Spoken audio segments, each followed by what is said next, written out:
जय शमशान भैरवी।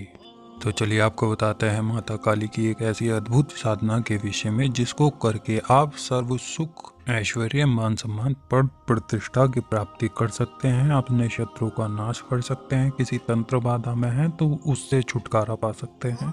इस साधना को कोई भी ग्रस्त कर सकता है, स्त्री पुरुष दोनों ही कर सकते हैं और यह एक कृपा प्राप्ति की साधना आप समझ सकते हैं जिसको करके आपके अटके कार्य बन सकते हैं, किसी से देनदारी या लेनदारी हो वह निपट सकती है। और इस साधना का एक विशेष कर लाभ यह भी होता है, देखिए किसी की कुलदेवी अगर रूठ जाती है तो इस साधना को अगर कोई करता है तो उसकी कुलदेवी और उसके पितृ उससे प्रसन्न होते हैं जो यह व्यक्ति करता है। बिना डर की बिना भय की यह साधना है, इसको आप सेवा भी कह सकते हैं। और इस विधि विधान को करने के पश्चात आप किसी भी महाविद्या की साधना कर सकते हैं, प्रत्येक साधना कर सकते हैं, अगर चाहें तो माता काली की प्रत्येक साधना भी इस कृपा प्राप्ति के विधि विधान को करने के पश्चात कर सकते हैं। अगर देखें माता काली प्रसन्न हो जाती हैं तो वह अपने भक्तों को बड़े ही लाड प्यार में रखती हैं, अपने भक्त की हर एक इच्छाओं को पूरी करती हैं। जिस तरीके से आपने कालिदास का नाम सुना होगा, जिनकी सेवा से भक्ति भाव से प्रसन्न होकर माता काली उनके साथ बच्चे की तरह खेलती थी। यह जो है अपने साधक पर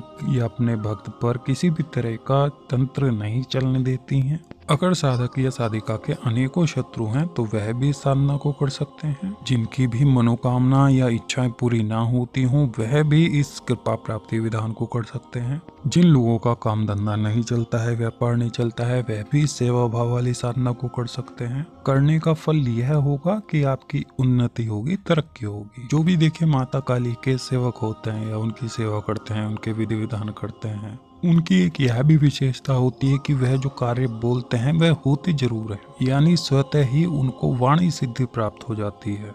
जिन भी साधक या साधिकाओं की पहले माता की कृपा से उनको दर्शन प्राप्त होते थे या वह अपनी चौकी गद्दी चलाते थे, अब बातचीत नहीं हो पाती है, तो इस माता काली के कृपा प्राप्ति विधान को आप करके अपना जो आपका रुका हुआ हिसाब था, यानी जो आपके दर्शन बंद हो गए थे, बातचीत होनी बंद हो गई थी, वह पुनः शुरू हो जाएगी। और जिस तरीके से आप पहले अपने चौकी गद्दी इत्यादि का कार्य करते थे आप पुनः वह कर पाएंगे। यह विधि विधान साधना करने में बड़ी आसान है, तो आपको बता देते हैं किस तरीके से करनी है। इसको आप एकांत जगह पर कहीं भी कर सकते हैं। अगर कोई एकांत काली मंदिर हो वहां पर भी आप इसको कर सकते हैं, ना मिले तो आप अपने घर पर भी कर सकते हैं। शनिवार से यह विधि विधान शुरू करना है, रात्रि काल का विधि विधान होगा और जब भी आप शुरू करें तो उसके 2-3 दिन पहले से ब्रह्मचर्य का पालन करें। विधि विधान जिस दिन शुरू करेंगे यानी शनिवार के दिन, आप दिन में सुबह या फिर शाम को जाकर के माता काली के मंदिर में भोग प्रसाद इत्यादि चढ़ावें और वहां से अपना निमंत्रण करावें, यानी अपनी आज्ञा करावें साधना के लिए।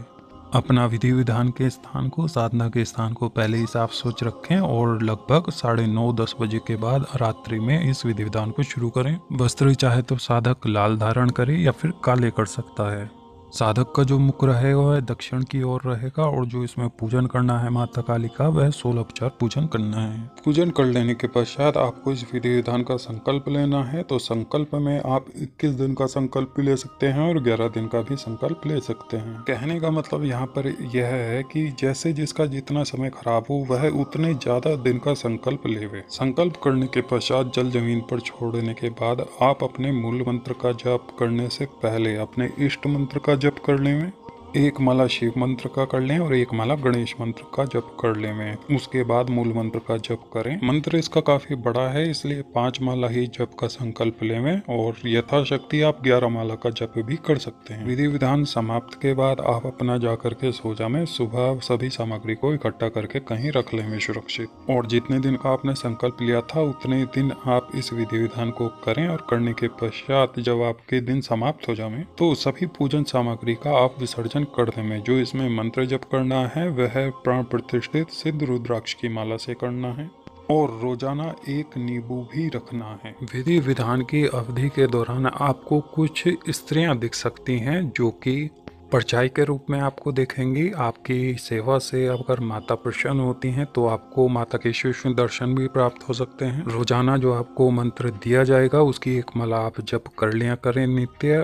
तो इसका लाभ आपको ये होगा, जो भी आपकी समस्याएं चल रही थी जैसे हाल ही परेशानी, रोग, बीमारी, रोजगार, व्यापार, तंत्र बाधा, प्रेत बाधा, इन सभी का शमन होगा माता की कृपा से और आपको धन की प्राप्ति होगी दशो दिशाओं से।